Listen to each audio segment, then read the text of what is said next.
Bonsoir et bienvenue dans le débat de France 24, consacré ce soir à la Turquie, un pays qui a retrouvé un vieil allié aujourd'hui, alors même qu'il s'en prend à ses diverses ennemis à l'intérieur du pays. Les purges ont continué après le coup d'État raté du mois de juillet. Près de 3000 juges ont été limogés, portant le chiffre de ceux écartés de leurs fonctions depuis le 15 juillet à 80 000. Joe Biden, en visite à Ankara, a apporté son soutien au gouvernement turc, non seulement face aux putschistes, mais aussi face aux Kurdes syriens. Ce matin, la Turquie a lancé sa première offensive terrestre en Syrie contre la ville de Jarablus. Selon certains médias turcs qui s'expriment ce soir, la ville aurait été reprise par les forces rebelles syriennes soutenues donc par Ankara.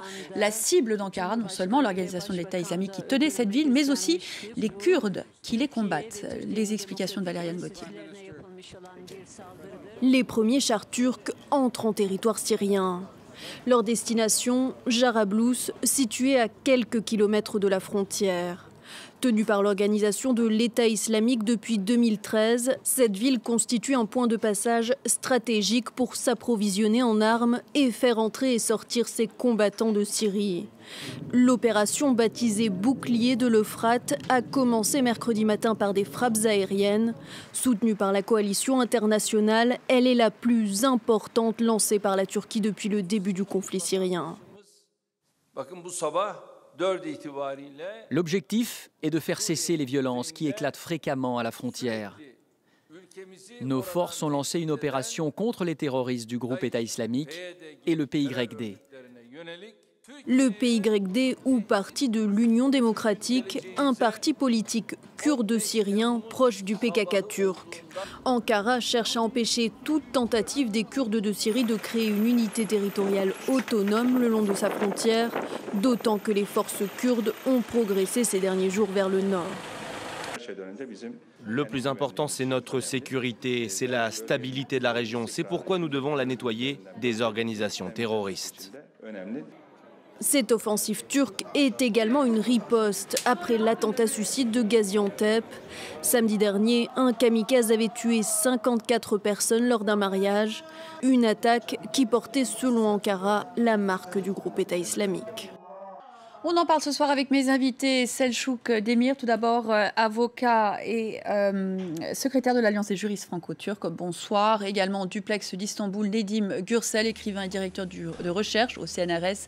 En plateau, avec moi également Didier Billon, qui est directeur adjoint de l'IRIS et directeur de l'Observatoire de la Turquie et de son environnement géopolitique. Bonsoir. Et David Rigoulet-Rose, qui est chercheur à l'Institut français d'analyse stratégique, rédacteur aussi en chef de la revue Orient Stratégique. Bonsoir. Tout d'abord, je me tourne vers vous, David Rigoulet-Rose. Cette offensive contre Jarablus, on l'apprend à l'instant selon des médias turcs, cette ville qui aurait été reprise assez rapidement puisque l'offensive a été lancée à l'aube. Les Turcs ont été très clairs. Elles visent non seulement l'organisation de l'État islamique, mais bien entendu aussi les Kurdes syriens qui commençaient sérieusement à inquiéter Ankara. Oui, c'est même probablement la raison principale, c'est-à-dire qu'il y avait une sorte de course contre la montre. Les Kurdes, manifestement, étendaient leur emprise à partir de la prise de Manbij. Et donc, il y avait, en fait, quand on regarde la carte entre Kobané et puis Afrin, de l'autre côté, il y a un chaînon manquant. C'est Jarablus. Et ce chaînon manquant, effectivement, était tenu par l'État islamique. Et donc, ça permet à Ankara de se présenter comme un acteur très, très opérationnel, finalement, de la lutte contre l'État islamique, même si ce sont des calculs emboîtés. Hein. Il y a des conflits emboîtés et des intérêts emboîtés. Derrière, évidemment, cette intervention, c'est d'abord aussi empêcher le PYD de mettre la main sur Jarablus parce que ça assurait la continuité de toute cette frange frontalière qui est le cauchemar. Et on le voit justement cette carte en vous écoutant. Didier Billon, donc une importance stratégique par rapport aux Kurdes aussi. Et aujourd'hui, ce soutien très important pour Ankara de la part de Joe Biden qui est en visite dans la capitale turque, qui a dit très clairement, alors que les Kurdes syriens sont les alliés des États-Unis, les Kurdes syriens ne doivent pas passer à l'ouest de l'Euphrate. C'est un soutien essentiel pour Ankara. Oui, c'est essentiel, mais ce n'est pas non plus totalement une surprise. Nous savons que depuis quelques mois, des tensions réelles existent entre Ankara et Washington. Néanmoins, Ankara reste un allié des États-Unis, un allié parfois turbulent, un allié indocile. Ceci étant, le problème, c'est pour Washington, car comme vous l'indiquez, c'est un soutien avéré des forces kurdes syriennes organisées par le PYD, le Parti de l'Union démocratique, qui est par ailleurs l'expansion syrienne du Parti des travailleurs du Kurdistan. C'est bien pour cela que les autorités turques sont extrêmement préoccupées par cette situation. Donc elles ne sont pas contre les Kurdes en tant que tels, mais bien par des Kurdes qui sont organisés par un des ennemis d'Ankara ou présentés comme tels par les autorités turques. Mais par ailleurs, Washington soutient aussi Ankara. Donc c'est un grand écart que les diplomates américains vont être obligés de réaliser, mais ils ont l'habitude. Alors Nedim Gürsel en direct par duplex d'Ankara. On le voit ce soir, Jarablus aurait été reprise par ces rebelles syriens soutenus par Ankara selon des médias turcs. Donc jusque-là, l'offensive turque a l'air de bien fonctionner, réalise son objectif et pourtant on apprend que l'armée turque pourrait aller plus loin pour assurer ses intérêts stratégiques au-delà de Jarablus.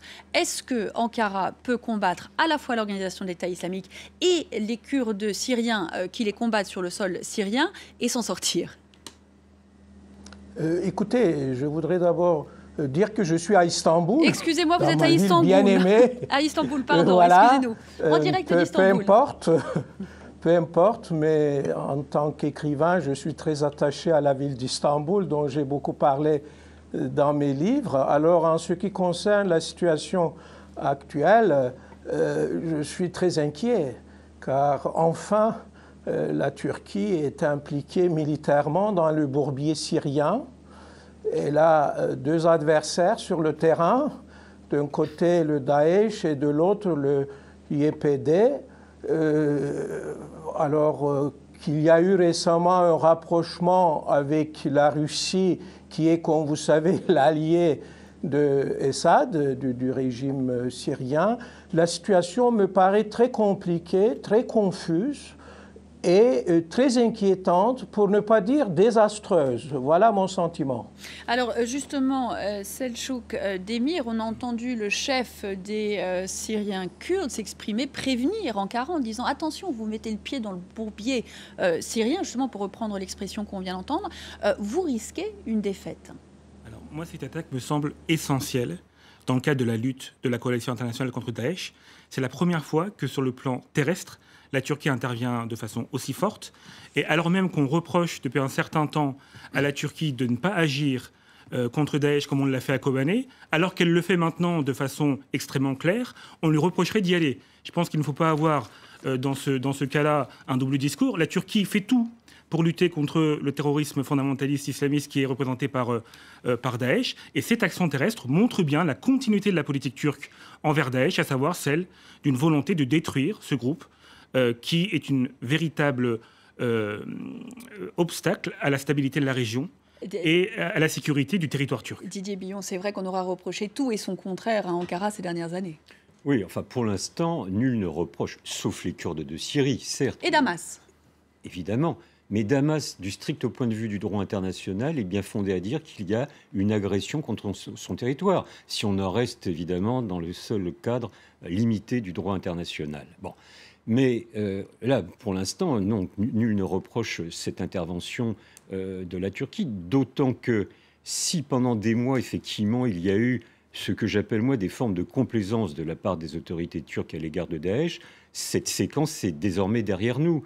Moi, je considère que depuis le début de l'année 2015, incontestablement, Ankara a décidé d'engager un combat frontal contre l'État islamique. Et puis, cette résolution a été renforcée par la multitude d'attentats qui se sont succédés en Turquie. Rappelons quand même que depuis le mois de juillet 2015, la Turquie a été frappée à 9 reprises par des attentats. 9 reprises. Alors certains sont revendiqués par des organisations satellites du PKK, d'autres qui n'ont d'ailleurs jamais été revendiqués, mais sont attribués, on ne risque pas de se tromper probablement, à l'État islamique. Et ces raisons ont renforcé la volonté d'Ankara d'en terminer, d'en découdre avec l'État islamique.